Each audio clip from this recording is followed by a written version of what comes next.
the second session of the day. First up, I'm going to introduce Daniel Zackon, who is going to be talking about split decisions, explicit context for substructural languages.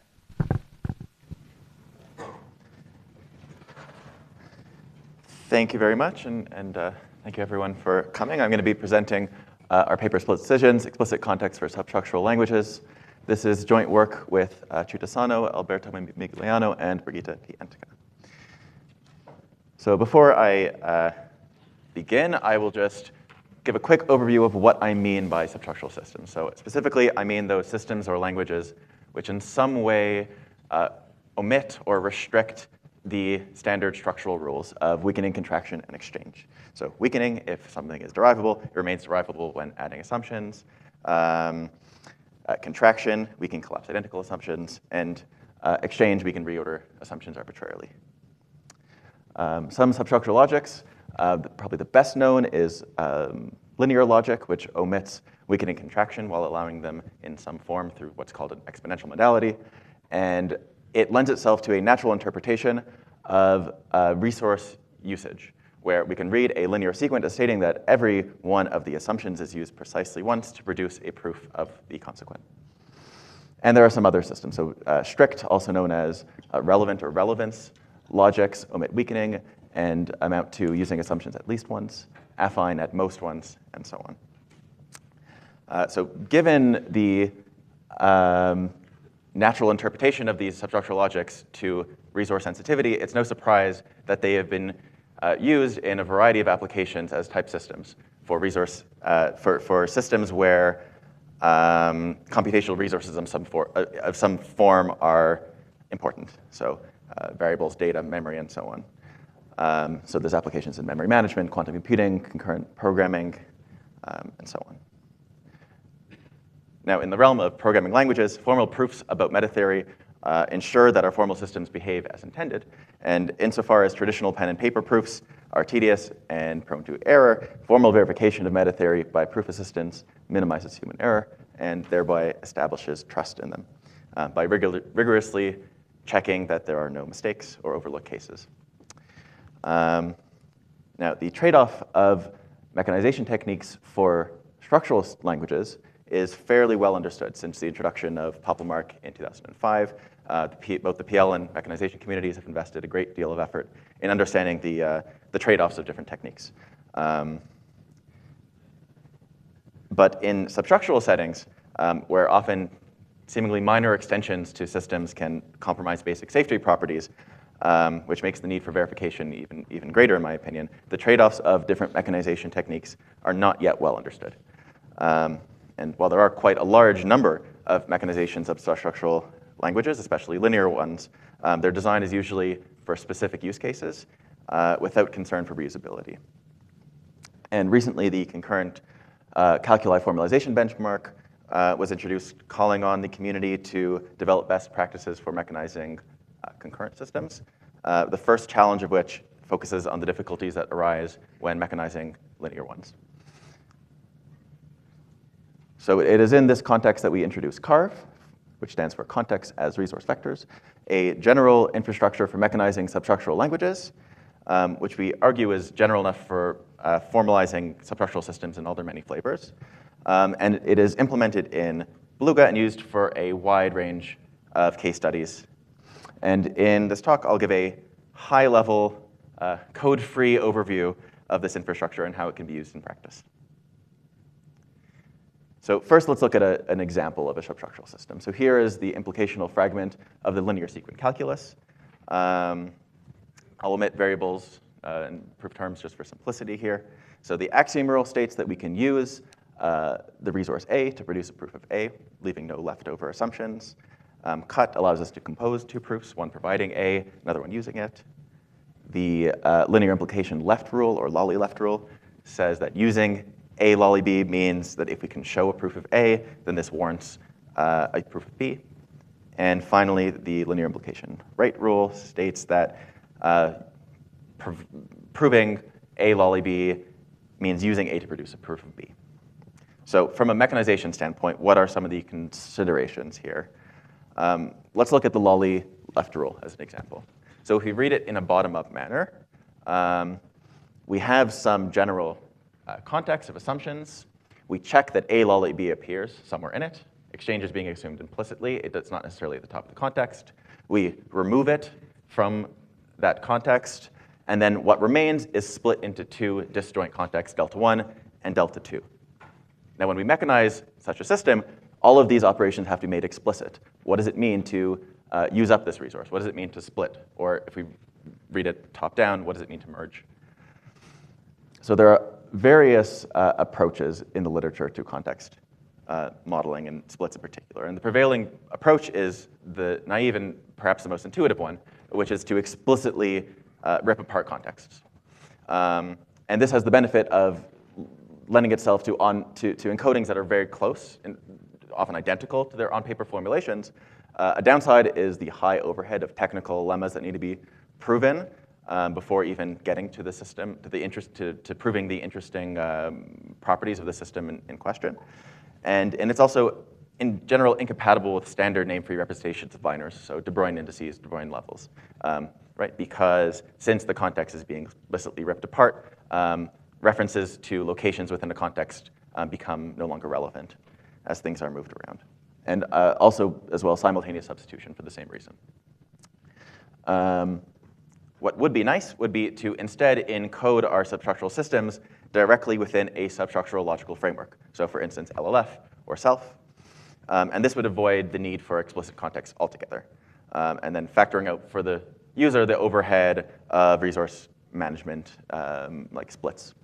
The glaring downside is that there are very few implementations. I think, in fact, only self has an implementation.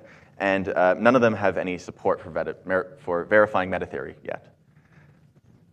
And finally, there are alternate approaches, which aim to sidestep the need for explicit context splits.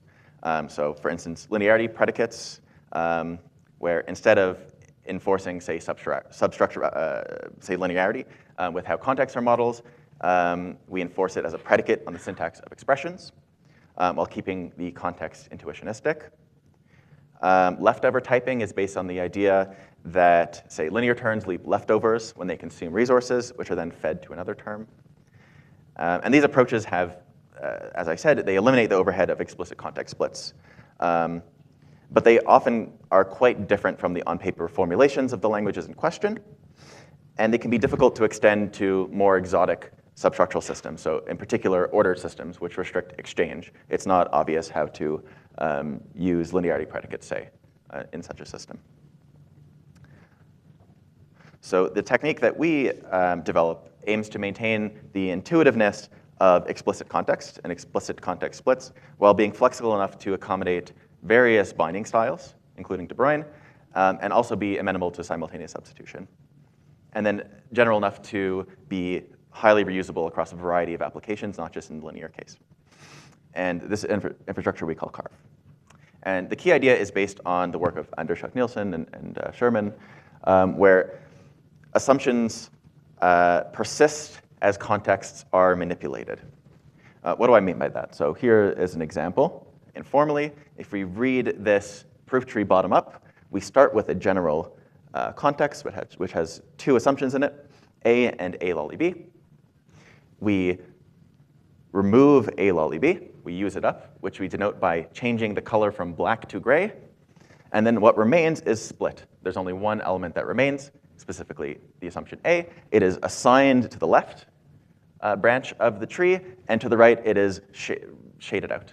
And then a new assumption B is added to the top. So this idea, right, and then as we can see, we can keep De Bruijn indices because it's still meaningful what indices refer to, right? And in practice, we capture this shaded idea with tags. So we annotate assumptions with tags indicating resource availability. And these will be elements of some algebraic structure, which can be used to capture the substructurality, the notion of substructurality in question. And then we can parameterize the context merge operation by the given algebra, which is equipped with some operation. So more concretely, let's look at an example. This partial commutative monoid L will characterize allocation for linear affine contexts. So an assumption with the tag 0 is one that is no longer relevant in this branch of the derivation, or it is used up, or it never was relevant, while one that is given the multiplicity 1 is one that is linear. So it must be used before the proof can terminate.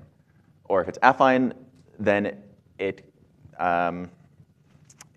has already been used, it must be used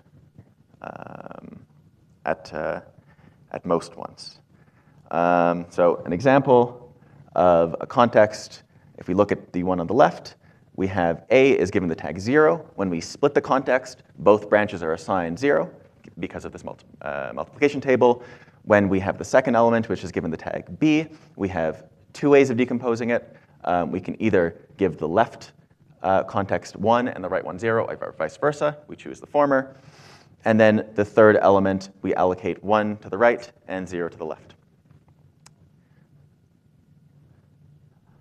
Some other examples of resource algebras.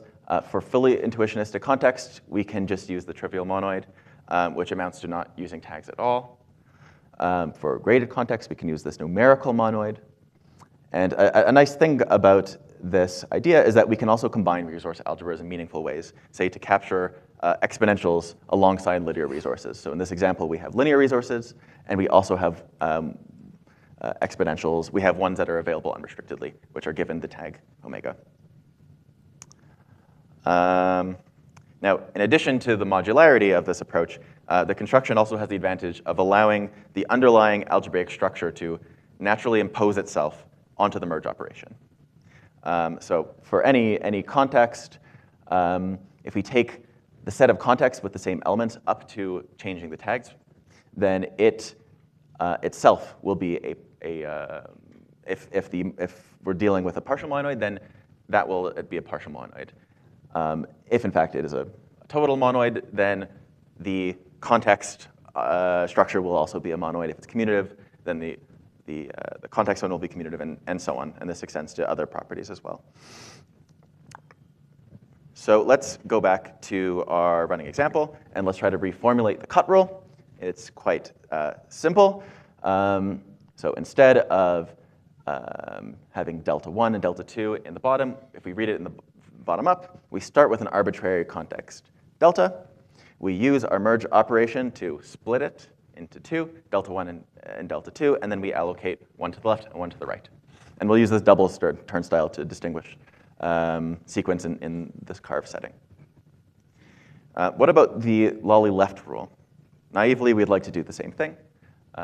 We remove a lolly b, which has the tag 1 since it is a linear assumption, and then we split what remains. The problem is, of course, is that we don't have implicit exchange, and we can't assume that a lolly b is at the top of the context. Our solution is to define a general context lookup / update operation that can be used to update the type and multiplicity of a context. And it's we read this as stating that we look up inside delta that A appears with tag alpha at position n in the context, and then delta prime is the result of changing that entry to B with the tag beta. And it's defined in, I think, the obvious way by just recursively traversing the context. And I should say, though, it's not actually needed for the running example that we've been looking at, that we include this index n1 so that the infrastructure is general enough to accommodate De Bruijn indices and other name-free styles of bindings. 2, to ensure that the operation is deterministic, because there can be repeat entries. And then 3, so that we can use our update predicate to define things like permuting context elements without having to consider a separate predicate. And this could be used, say, to prove the admissibility of exchange within a linear system. We can also define lookup in terms of this general predicate and so on. And update satisfies, I would say, all the expected algebraic properties. So it's reflexive, symmetric, transitive. It distributes over our merge operation and so on. And this is useful not only as a sanity check, but these properties can also be exploited in proofs to, I think, great effect. So let's revisit our lolly left rule. If we read the rule bottom up, we start with an arbitrary context delta. We look up that A lolly B appears with tag 1 inside the context somewhere. I omit the index n just because it's not relevant here, but we can think of it as just being there under the hood. We change the tag from 1 to 0, so it becomes no longer available linearly. And then the resulting context, delta prime, is split up into delta 1 and delta 2, and then we allocate them as we did with the cut rule.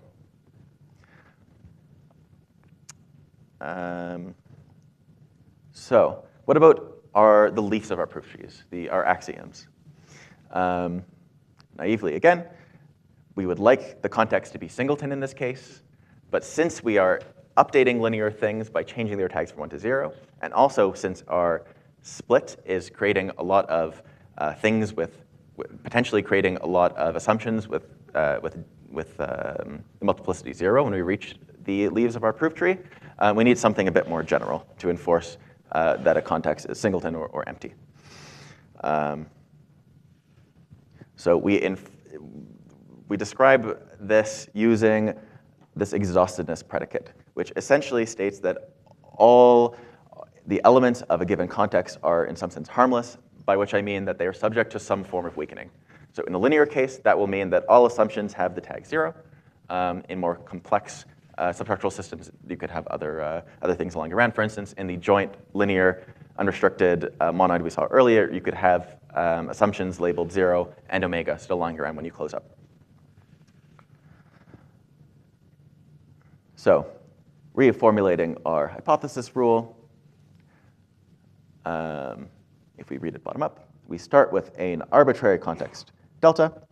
We look up that A appears with the tag 1 somewhere inside the context, change the tag to 0, and then check that the resulting context is exhausted. In this case, that either it is empty or that all assumptions are given the tag 0.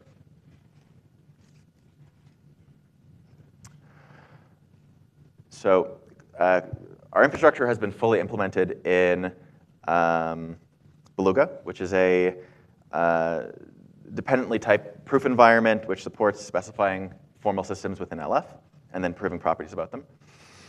And we've used our implementation to mechanize a wide range of case studies. So we've proven meta theory about linear sequent calculus and a bidirectional linear natural reduction calculus, proving cut elimination in the first and the equivalence of those two systems.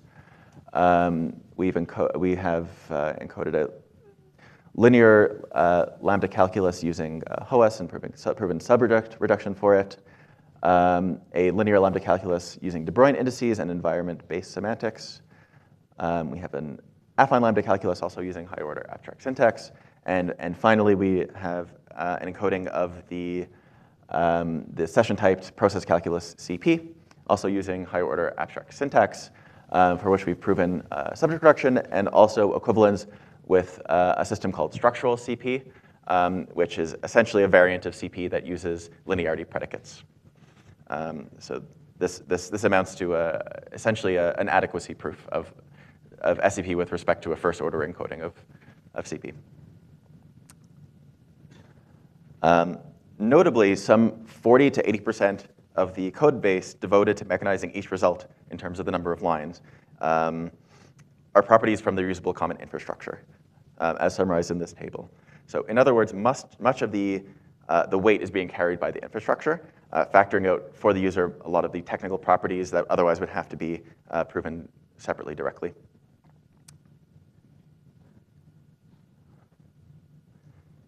So in summary, our key contribution is the introduction of CARVe, this general syntactic infrastructure for mechanizing substructural systems with resource annotations, which gives us different substructural systems in some sense for free by parametrizing contexts by a suitable algebra. And encodings very closely resemble their on-paper counterparts, while still being compatible with simultaneous substitutions, different styles of bottling bindings, as well as various language-specific design choices. It also uses low-level primitives like lists, which makes it in principle compatible with just about any proof assistant. And we have implemented our framework in Beluga alongside a wide range of case studies showing the power and versatility of our approach. Ongoing work is porting CARVe to a more mainstream proof assistant, in particular Rock, formerly known as Coq, where in theory we could leverage tactics and proof automation in a more meaningful way. And also a proof using logical relations, which is, I think, is a gap in the current work, which is a class of powerful techniques which is notoriously difficult to mechanize. The follow-up to the Popplemark challenge was Popplemark Reloaded, which concentrated specifically on mechanizing logical relations. I should also add that none of the case studies involve restricting exchange, and that is some other future work, is using CARVe to encode an order system. So thank you very much, and I look forward to your questions and comments.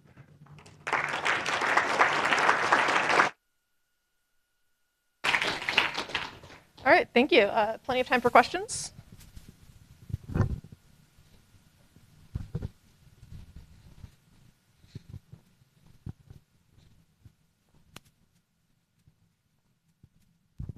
Thanks, Tuck. That was quite loud. You use a lot of partial operations. Do you have some machinery to help you do that? Is it a pain point, or please expand? That's a very good question. In practice, all of the operations are implemented as relations between contexts, which I would imagine in Beluga that works very well. In a system that uses LF,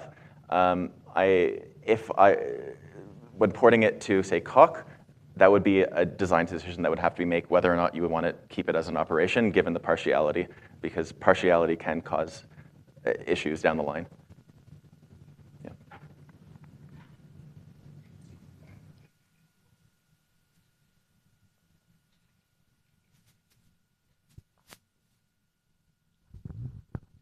Hi, I just wondered, when you do this update operation, that you replace some resource with number 1 by the same resource now with label 0.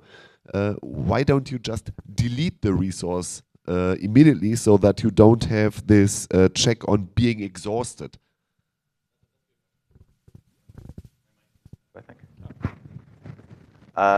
Right. So even if we had switched to a removal operation from an update one, we would still need the exhaustiveness check, given how context splits work, where context splits are creating assumptions with the tag 0.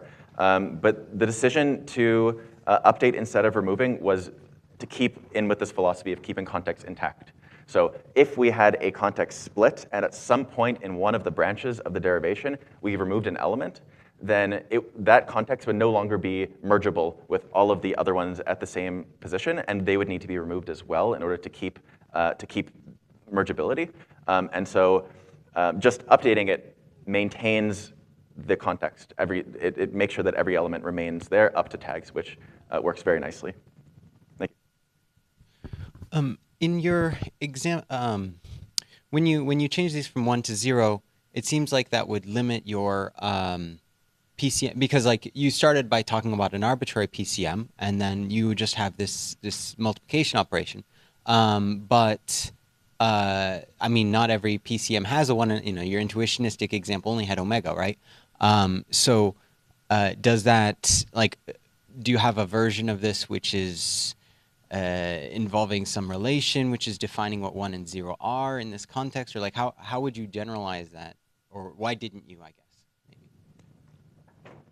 If I'm understanding your question correctly, so the capturing different notions of substructurality is carried fully by the choice of algebraic structure and by the typing rules.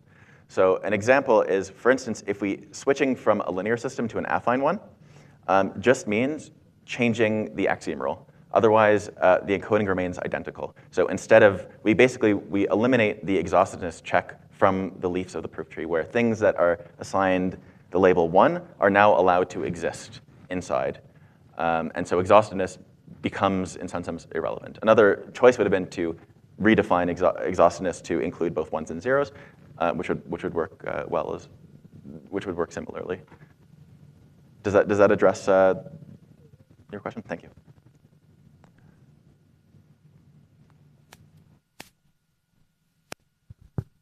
This system reminds me quite a lot of Bob Ackey's QTT and other similar things with quantities in context, and also on the typing judgments themselves. Do you have any comments about this?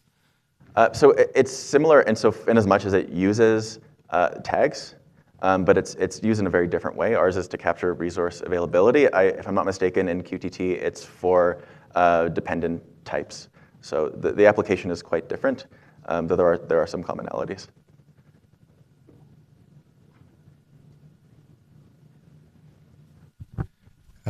Yeah, can you say a bit more about the combinations of partial monoids that you do? Are these like sort of standard from monoid or partial monoid theory? And can you capture the kind of combinations that appear in the granular language, if you're familiar with that? Right. So if we look, as an example of this, I give two examples over here of a way that you can combine linear and unrestricted assumptions. The first one is more in the style of a split system, like a dual intuitionistic linear logic, where linear assumptions are completely separated from ones that are unrestricted. But unlike in a dual setting, we actually don't need two separate contexts. They can all live together within one happy context, since they never actually interact.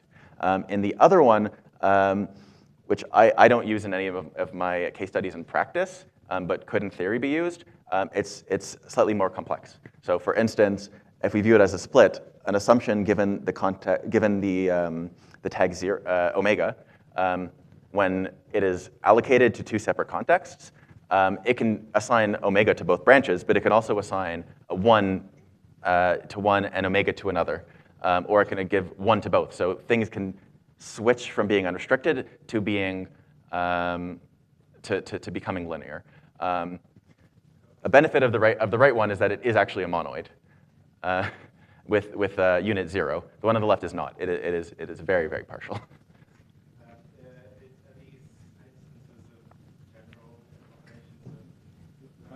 Right. Are these what was I saying? Instances of general, like I could take any two partial monoids and one operation will give me the left thing and one operation will give me the right, or? I think you would need to be a bit more careful in the sense that you need to look at your specific application and really consider what algebraic structure you need. It isn't necessarily just copy and paste. It really depends on the application. All right, I think that's all the time for questions we have. Let's thank our speaker again. Thank you so much.